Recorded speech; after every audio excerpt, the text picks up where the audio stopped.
Hey guys, my name is KJLS, and it's that time of the year where we all anticipate a new iPhone and what it has to offer. Now, with the iPhone 12 leaks that have come out, we already have a bit of information so far that has the display, the body, and what the overall price will be. But like every year, there's always that inevitable question of, is a previous iPhone worth getting? So with that, this is my iPhone 11 Pro Max review in 2020.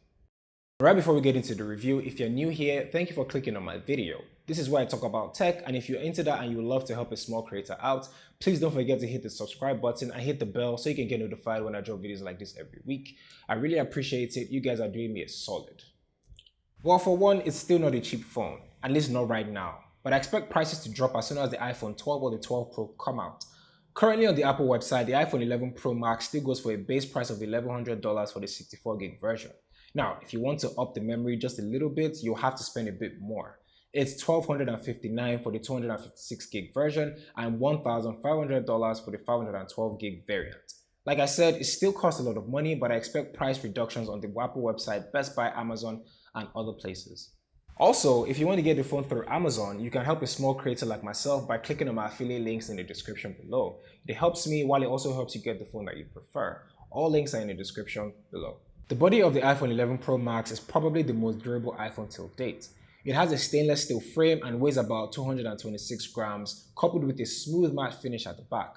But make no mistake, I slap a case on mine every day of the week because even though it's durable, it's still glass and can shatter when you least expect it. Over the last year, it's held up pretty well and still looks just as good as the first day that I got it. The matte finish hides the scratches and minor scratches, but the front, not so much. Now, if you're going to get this phone with the intention to sell it in about 6 months to a year, I highly recommend you get a screen protector on it to protect it from scratches and minor scratches. I mean, some complain that theirs is worse than others, but mine held up pretty well. I mean, it's still there, the scratches are still there, don't get me wrong, but they're just a bit minor here and there. It still has a notch, and that's not going anywhere anytime soon, as I reckon the iPhone 12 and the iPhone 12 Pro will have that same notch, but we've all grown accustomed to what the iPhone is giving us. Either way, it still feels very dated when you compare it to phones that are out there in 2020, especially phones that have a 90% screen-to-body ratio. It's also number 2 behind Samsung, but the iPhone 11 Pro Max has a great display regardless. It's an OLED Super Retina XDR panel and goes up to 800 nits of max brightness. So be careful when you wake up in the middle of the night and you want to see what the time is, it just might blind you. With the iPhone 11 Pro Max, I've spoken with people and they tell me they miss 3D touch. I mean, I want to agree, I kind of miss 3D touch because it makes my experience a bit faster, but I'm not too bummed and I'm not so bummed up about it because the removal of 3D touch more or less made the battery life on the iPhone 11 Pro and the 11 Pro Max a bit better. And with that, I would take battery life over most things nowadays. So far, my battery can take me throughout the whole day and then some. I would definitely take that over 3D touch. Overall, the color accuracy on the iPhone 11 Pro Max is really good. But if you're looking for something a bit better, the Samsung S10, the S10 Plus, the Note 10 and the Note 10 Plus are ahead of the iPhone 11 Pro Max and are considerably cheaper in terms of price. In comparison, the S10 Plus brightness reaches about 1215 nits of max brightness. That's a lot.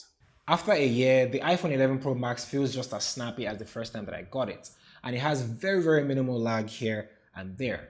Looking at the specs just for a little refresher, it has the A13 Bionic chip, 4 gigs of RAM, and all that is powered by the 3969 mAh of battery. And that A13 Bionic chip has done its job in terms of making this a worthwhile experience in a whole year. It's excellent for gaming, editing pictures using Lightroom, or even editing presentations and thumbnails just as well. And with the new iOS 14 installed, it only makes life better. The only downside when it comes to performance is with its RAM management. With its 4 gigs of RAM, app retention is sort of a problem when there are a lot of apps that are open. I find myself reloading apps every now and then and it's really annoying. I mean, it didn't ruin my experience, but it can always get better. And with Apple's competitors that are putting more RAM in your phone than some laptops, I expect the iPhone 12 or the iPhone 12 Pro to have, say, 6 gigs of RAM, 8 gigs of RAM, maybe not 12 because that's not really what Apple does. I mean, they might shock me, but from what I know, 6 gig, 8 gig is kind of where they might put the threshold. I mean, this is the year for overkill specs, right? So Apple just needs to follow suit. And onto software, a few days ago, Apple released the official iOS 14 to the world. And it's safe to say that this update was slightly different in terms of bringing in new features like the new widget system, a new app library that I probably will never use, being able to finally ignore calls, and many others. Now, apart from that, it's still the same iOS we expect. There aren't any visual or icon changes, just bug fixes and making the phone and the experience a bit better. So, with iOS, the widget system, and the shortcut system within the phone, I have seen some very creative designs in terms of customizations of the home screen and widgets, which just got me thinking, and it's something I actually tweeted. A lot of iPhone users, a lot of Apple users are becoming exactly what they teased Android for. So from a bigger screen, if you remember the Note series that came out, from the bigger screen to widgets to customizations, and so many others. It just goes to show that you shouldn't knock it till you try it, or just basically it's not really cool till Apple does it. My year with the iPhone 11 Pro Max's camera has been great for the most part. Spec-wise, it has 12 megapixels on each lens and it's still the best video camera you can get on any phone till date.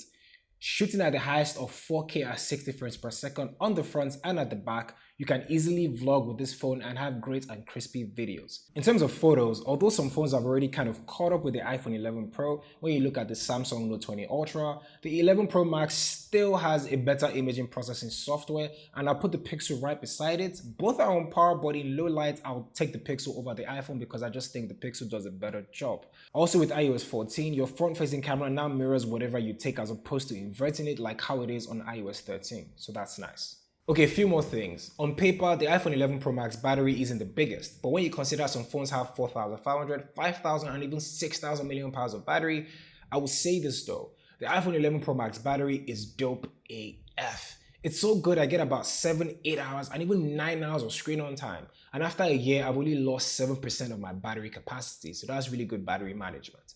Look, honestly, you can buy this phone just based on the battery life alone. It will not let you down. And if I'm wrong, just let me know. Actually, you know what? Comment below and let me know what your screen on time is on your iPhone 11 Pro or 11 Pro Max. Just let me know below. Comment below and let me know.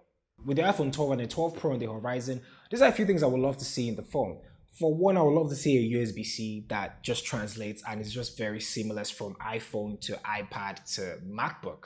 They've already teased it with the 11 Pro, so might as well just add it to the 12 and the 12 Pro.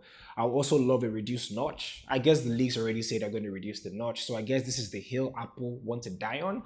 And number three, I would love a more dynamic Face ID where I can unlock my phone from every single angle, you don't have to necessarily put it in front of you. Or better yet, you can just add Touch ID to your phone because I know you just added that to the iPad Air. So having Touch ID is a lot better, especially in the pandemic where wearing a mask really doesn't make you unlock your phone instantly. So Touch ID would be really, really good. Don't you think so? And fourth, I would love a refresh rate. I mean, some leaks say it's not going to be there, but I'm still hopeful. So I'm hoping to see 90 Hertz minimum, maximum 120. Hopefully that's going to happen. So is this phone worth getting in 2020? Honestly, if you have $700 to $1,000, you should definitely wait because the iPhone 12 will be revealed really soon, and you don't want to spend that kind of money only to be annoyed by when you see the iPhone 12 and you like what it looks like. On the other hand, if you want to get this phone and you're looking for a great discount, the iPhone 11 Pro is a great buy because it has a great camera, great build quality, great display, and it has a very good performance, and you can't go wrong with this phone either way. So that's the review. Thank you for watching. My name is KJOS, and I'll catch you guys on the next one where we talk all things tech.